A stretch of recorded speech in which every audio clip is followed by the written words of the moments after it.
Hello, everyone, and welcome to the NARSA weekly update for the week commencing Monday, the 28th of March 2022. It's Gary here again, and I hope you've all had a very relaxing and thoroughly enjoyable week, having had a wee bit of a breather from February and March's hectic domestic and European schedule for the world famous Glasgow Rangers. This is hopefully for once, the time where the players truly recharge and come back from one of these breaks and get out of the blocks absolutely flying for the remainder of the league, the Scottish Cup, and of course the European fixtures that we have left. More about that in a wee bit, but we're due a really solid reawakening from one of these breaks, and I sincerely hope with everything I have that it's this time. And I did want to start this week by commemorating the 27th anniversary of the very untimely passing of the legend that was Davey Cooper. I couldn't quite believe it when I heard it was actually 27 years ago this past week. I was chatting with Brian Campbell, the VP of NARSA, earlier in the week about where I was when I heard the actual news that he had passed, and I was actually painting a window at the Northern Rock Building Society's office on St Vincent Street in the centre of Glasgow when the news came in of his passing. I recall the aneurysm or the tumour happening a day or maybe a day or two before it, and I remember reports coming out on the radio saying that the first 24 hours were critical to his health, his ongoing survival. And in my naive hope, when he lasted for the first 24 hours, I'd kind of convinced myself that it was great news and that he was going to be okay. But unfortunately, of course, I was wrong. Such a sad event for his family, for his friends, and the wider football community. So I just wanted to commemorate that off the top of the show here. So rest in peace, Davey. And let's get on to the game section for this week. So no competitive games this past week, but we did get to enjoy the Legends match on the weekend, and I have to admit that while I'm not really a friendlies guy, I just can't get up for friendlies whatsoever. I just don't like them. I just like the competitive stuff. I did turn it on Saturday, and I thoroughly enjoyed it. Some of the players honestly looked like they could still lace up the boots for us today. I thought Barry Ferguson looked great. I thought that Arveladze looked great. And if Kaka felt like coming and playing for Glasgow Rangers and Figo as well, they would be more than welcome as well. And by the same token, there was some who didn't look like they could lace up the boots and play for us today as well. But that's the fun of having these matches and seeing how the folks age a wee bit and that sort of thing. And like where you just kind of wince a wee bit and you're like, you didn't age quite so well. But thanks very much anyway for everything you did for us when you were in the light blue jersey. But all in all seriousness, it was great entertainment, and I was absolutely delighted and a wee bit surprised, I don't mind admitting that, to see such a healthy crowd there as well. For some reason I just had it in my head that maybe just a wee bit of the hangover from the Australia friendly, or just there's lots of money being shelled out by Rangers fans these days because the games are coming thick and fast, that there might have been a wee bit of a dissipated crowd there, but no, a very, very healthy crowd there, about 40,000 or something like that, I think. And of course, the highlight for everyone was the return to the Ibrox playing surface for Paul Gascoigne for his cameo last 5-minute appearance. I have to say, he isn't looking good at all, is he? And he just doesn't look in the best of health or condition.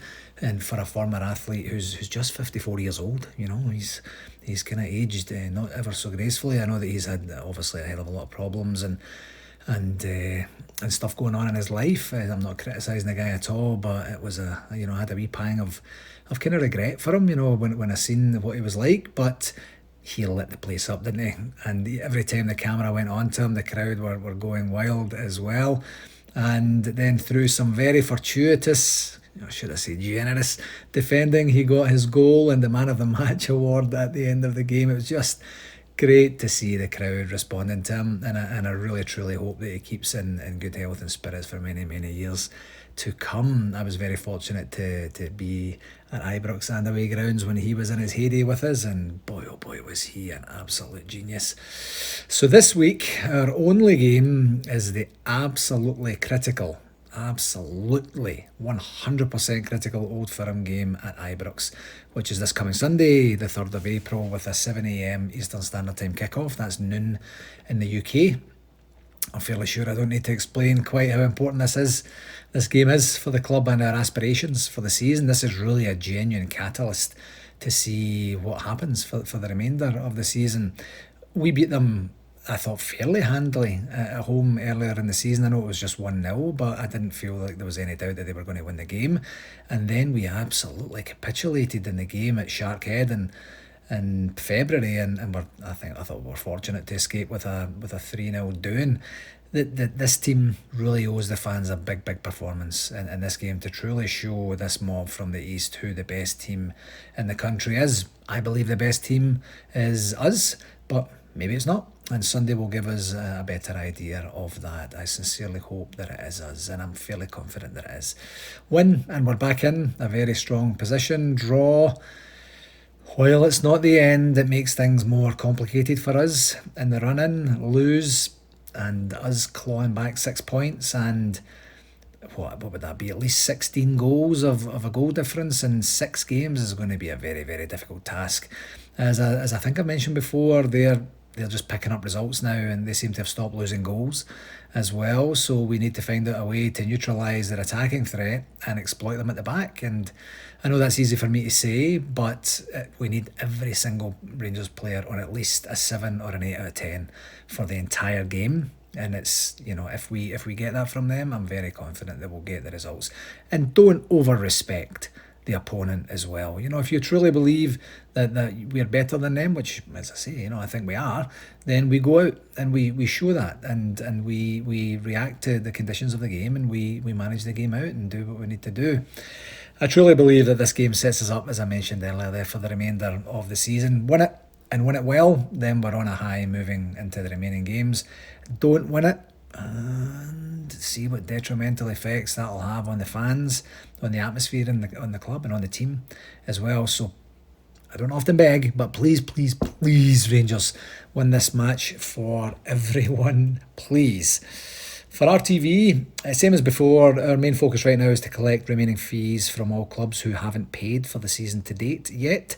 As a not so gentle reminder, we will be providing a list to Rangers TV this coming Thursday, March the 31st, of clubs who are delinquent in their payments, and their accounts will be deactivated on the 31st.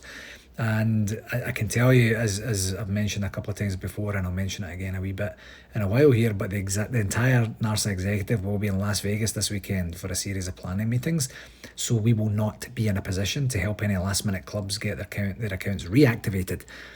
Every club has had long enough and more than enough communications to get this sorted. So if there are no communications and no solid payment plans established by this Thursday, then you can take the lead in explaining that to your membership come Sunday morning when you're there and the game doesn't work. For shout-outs, I'd like to send out huge congratulations to Will Smith for finally getting his hands on something that he's been craving for the majority of his career, which turned out to be Chris Rock's jaw. Wow, did you see that last night? Unhinged the guy was. I tell you what, that's a precedent being set now. So the next time someone makes fun of me for being baldy, I'm fully expecting Erin to go full Will Smith on them from this point forward. Be warned, my love. So, no, all joking aside, that was mental how it all unfolded. But the shout out I did want to do for this week was for the Canadian football team on their qualification for the 2022 World Cup. This is the first time that they've qualified since 1986, so their record is even worse than Scotland's, believe it or not. And the scenes at yesterday's 4-0 victory over Kemar Roofless Jamaica were really great to see. So well done to them, and that really selfishly helps with atmosphere in the country, which leads to maybe relaxed laws around bar licensing and a whole bunch of other logistics for the World Cup here in Canada, now that Canada are going to be there. So I'm sure the fever will well and truly kick in. So congratulations to them. Nice to see them do the job and do it very well. They've had an absolutely fantastic CONCACAF, I think it is, campaign. as well. So well done to all the guys there. For our convention update this week, I can officially confirm it's 66 days until the first official event of the NARSA 2022 convention. To put that in a week's context, it's just over 9 weeks to get everything sorted. I told you not so long ago that it was going to be single digits in weeks, and here we are. And it's not even the end of March yet, so anyway. I'd like to start on the VIP front for this week. And one that isn't so great news from what I actually announced and told everyone last week. Unfortunately, Willie Henderson had to withdraw from the event as he had already committed to participating in the Lee Rigby Memorial Charity event that's happening around about the same time as our convention, which is the Lee Rigby event is taking place in Portsmouth down in England the same week. So it was just a scheduling conflict and a wee bit of a mishap in diary management, basically. And I spoke with Willie during the week, and I have to say he was quite heartbroken that both events coincided and that he has to miss out on Las Vegas, as he had such a great time with us back in 2017. But it just shows you the measure of the man. He already committed elsewhere, and it is for a brilliant cause, so he sticks to his word and follows through. So hopefully we get a chance to enjoy his company at future NARSA events, because he is a crowd pleaser and just an all-round legendary great guy. So what that means from a Barcelona 72 representation perspective is that we have both goal scorers joining us, Colin Steen and of course Willie Johnson as well, and maybe one, maybe two more as well. We'll see how that transpires over the next wee while. In terms of further announcements, I am so happy to be able to let you know that our next confirmed guests for the event are going to concentrate on the spectacular 9 in a row era, and this is the point, of course, where I would love to have been able to say that joining us as manager for 6 of the 9 in a row, Walter Smith was coming along, but with the renaming of our Grand Banquet to the Walter Smith Memorial Grand Banquet, he'll most definitely be with us in spirit. And to help us bridge our lives without Walter, I'm kind of beyond excited to let you know that we'll have Walter's wife, Ethel Smith, and Walter's wee sister, Liz, joining us to celebrate our 150th anniversary, 50th anniversary of Barcelona 72, and to celebrate the life and work, of course, of Walter, the great man himself, and his indelible legacy on our club. And we also have Walter's trusted assistant manager for most of that campaign, Archie Knox, confirmed to join us for his inaugural attendance at a NARSA convention. Yep, Archie has confirmed and is very, very much looking forward to joining us at the event. I actually didn't know he hadn't been before, so it was great to hear, and he is very excited. Not stopping there, we also have 9 in a row captain, quite simply known as the captain, Richard Gough, joining us. Richard, as you know, is a regular attendee at our conventions for this past while, and is always great company and just shows true Rangers class through and through throughout the events. And joining Richard from the playing side, we have Davey Robertson, who I'm led to believe is one of the highest appearanced players through our 9 in a row successes, maybe third highest, fourth highest, something like that. And Davey, who you might know, did a great interview with us last year, now manages in India and is really looking forward to joining us at his second convention. Of course, he was with us back in 2015 in Redondo Beach. Joining the lads also is none other than friend of NARSA, Andy Gray, who played a significant part in the early stages of our 9 in a row campaign. Andy, as you might remember, was our MC in Windsor 2019 and will now join us in an ex-player VIP capacity, and I know that he's very, very much looking forward to the event, as mentioned when we had an interview with him last year as well. And finally, from an announcements perspective for this week, if you can stand any more, is Australian powerhouse, none other than Craig Moore himself. Craig joined us and was involved, joined us as in Rangers Football Club, and was involved in the latter part of the 9 in a row campaign, then left us for a very short time and then rejoined us during Dick Advocat spell. So he has a unique experience and perspective of the differences between the teams, which I'm really looking forward to learning a wee bit more about. So there you have it, folks. Representing 9 in a row, we have Archie Knox, Richard Gough, Davey Robertson, Andy Gray, and Craig Moore, all being watched over by Mrs. Ethel Smith and Walter's sister Liz.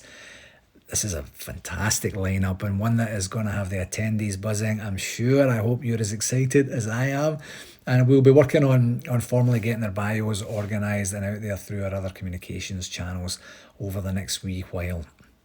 We do have one or two other irons in the fire, as I mentioned earlier, on the Barcelona 72 front and others. So I hope to be able to be in a position to really wrap this one up in the next week or so, and then just move on with the remainder of the planning and have the guests, just kind of simmer in the background and build up that excitement. Now, as I mentioned on the past couple of pods, the Absent Friends football tournament is on sale, and we have, I think it's actually less than 1 week to go before we have to let the shirts manufacturer know the shirts sizing.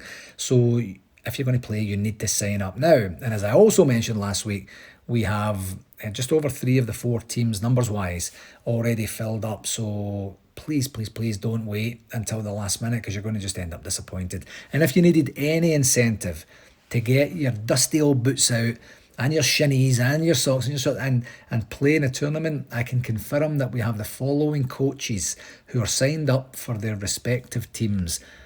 The captain, Richard Gough, 9 in a row legend, Davey Robertson, 9 in a row assistant manager, Archie Knox, and 9 in a row player towards the end, Craig Moore. Winner, winner, winner, winner. However, they can't all win. So who is going to take the infamous trophy and all the accolades of being the world's best coach of a bunch of drunken, hungover football players? So you'll have to join us to find out. So if you fancy being if you fancy being coached by a genuine Rangers Football Club legend, then you have a few short days to get signed up and get on the roster, as they would say over here. I'll put the link to the football in the blurb for tonight's pod. Similar to the football, I know for sure that we will have at least Andy Gray and Archie Knox and Richard Gough all golfing.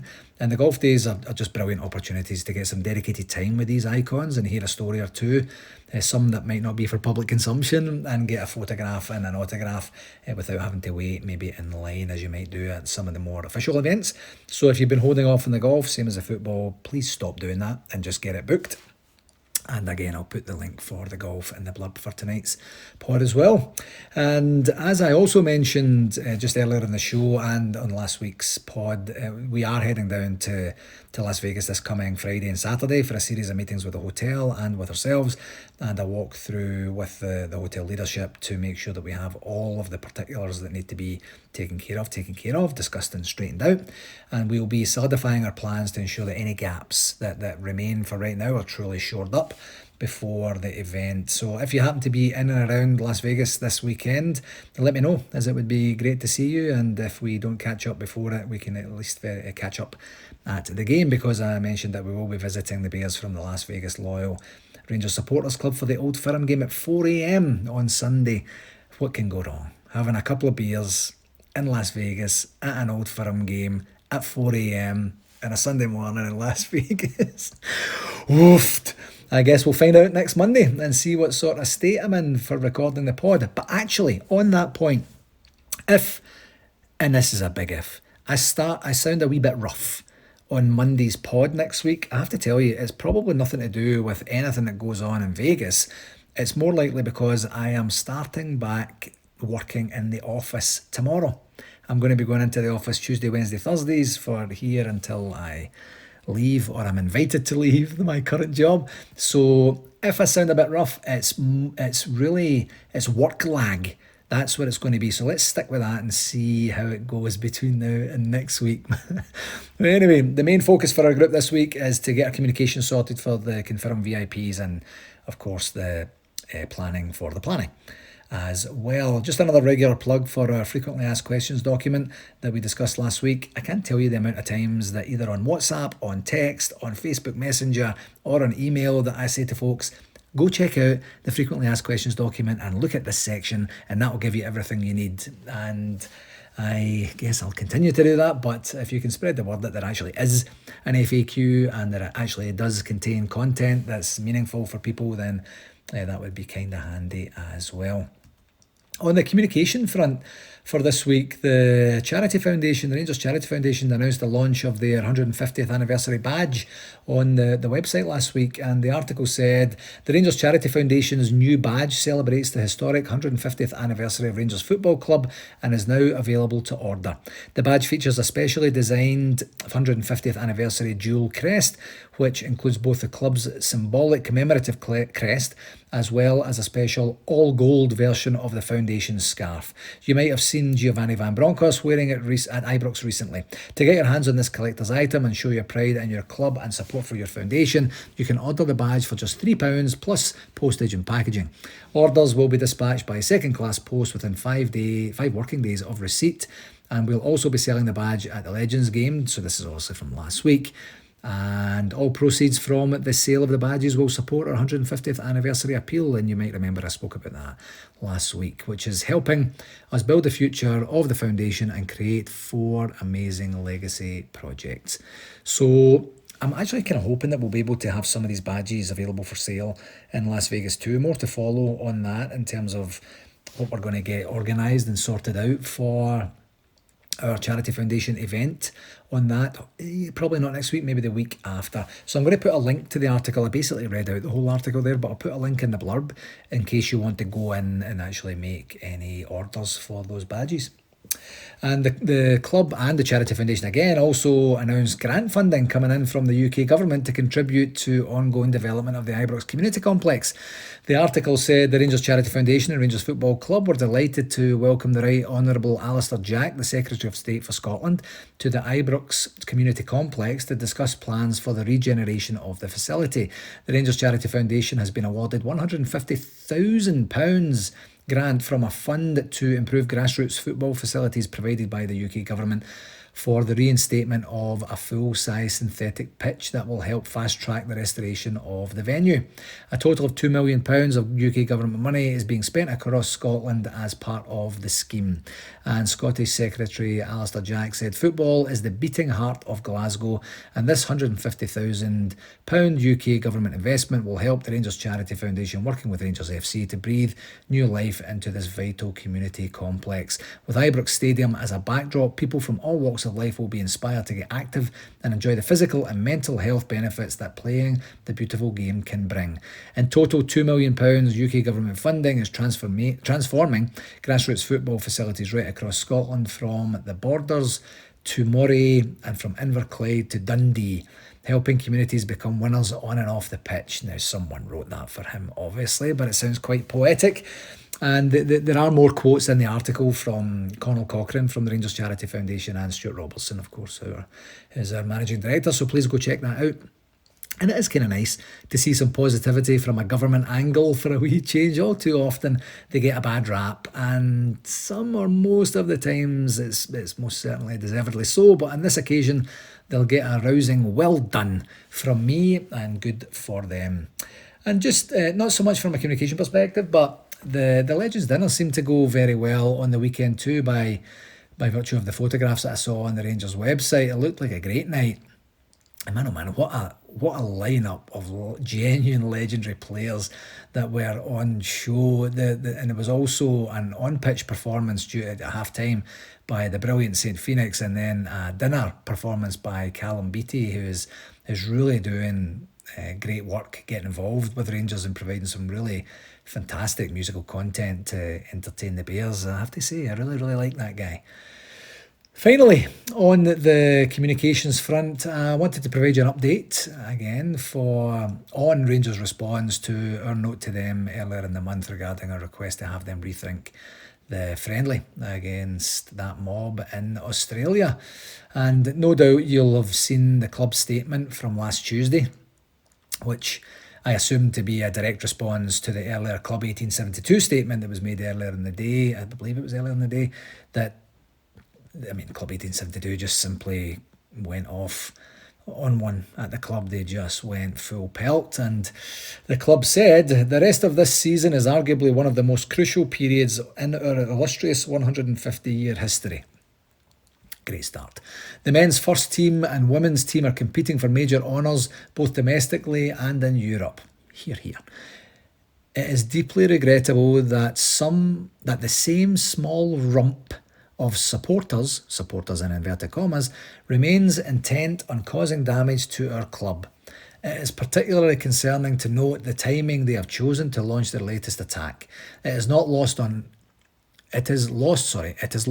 nobody that those intent on creating maximum disruption are those who have either enjoyed or craved a role within our club. The collective desire of our board, management and players is to have unity of purpose over the coming months. Rest assured we will address the disruptors and their propaganda war at the end of the season. For now, nothing matters but results on the field. Together we are stronger. Oh, dearie me. This has a real unhinged feel about it now, which is what happens when people are backed into a corner and egos are involved and insults are flying.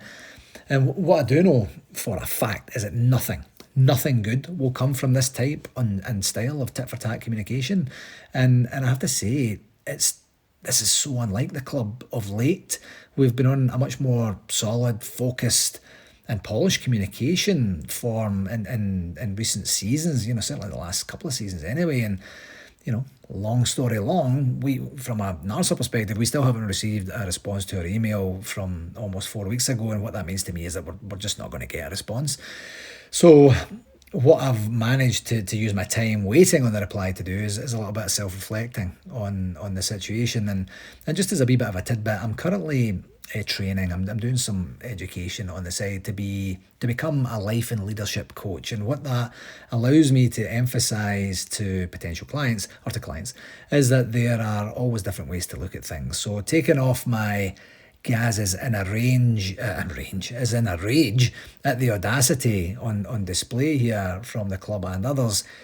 Here's my take on where it's at, if you don't mind indulging me for a second. I'm pretty certain the club knows how the majority, and not all, to be fair, but the majority of fans feel about the decision to play this friendly at this time. I'm fairly confident that the backlash has been surprising to almost all within the club. The way that we rallied together quickly, it probably took them aback. And I'm also fairly confident that those who made the decision genuinely did so with the best of intentions. They didn't do it deliberately derail our fan base from such an exciting season. And knowing contracts like I do, I'm also fairly sure that if the club were to come out and say anything at all, even just in a response to me, or to NARSA I should say, that it would in some way potentially, or it could in some way potentially compromise whatever action they may be taking behind the scenes. I'm assuming something's happening. And that has to be the crux of it. These are solid guys who genuinely have the club's best interests at heart. Yes, they dropped a monumental clanger with this one, and it's opened the door for some unsavoury behaviour in many camps. So my main future is kind of taking a wee bit of the positive stuff from the communication, and my main focus now is just on the future, and it's just on the pitch. I hope the club would be in a position to be able to sort this out during the international break. I think I mentioned that last week or the week before. And now with us kind of just basically ending in the international break, it seems less likely that will be so. But looking at it another way, it doesn't mean that they're not trying to. So I'm going to be very generous here and assume that that's what they're doing. I assume this to be a very complicated and convoluted and legally fickle situation that they found themselves in. And as we all learned with the Sports Direct dragged out saga, things generally don't move as fast as we want them to move on the business side of things within the club anyway. So I'm now going to consciously choose to look at things differently and trust that what needs to happen to get us out of this game are indeed happening. And I'm going to refocus my own energies back to supporting our team heading into a colossal month for us. We all want to enjoy the excitement of the massive games that are coming our way in April and, hopefully spilling into May if it's still all to play for then. And hopefully that's a more upbeat way to look at it, and we can move forward in unison and concentrate on the most immediate items that need our attention, and that's quite simply getting 3 points by hook or by crook on Sunday. So I'm going to stop the complaining. I'm going to start the supporting again, and hopefully that takes us where we need to be, which is the promised land. That will do it. for this week, my friends. Just the one massive game, and to say that it's important is the understatement of the century, so I'll just leave it at that. As always, thank you so much for taking the time to listen. Please do share it with anyone else you think might enjoy it, and until next week, please do take care. Here's to 3 points on Sunday. All the very best. Cheerio.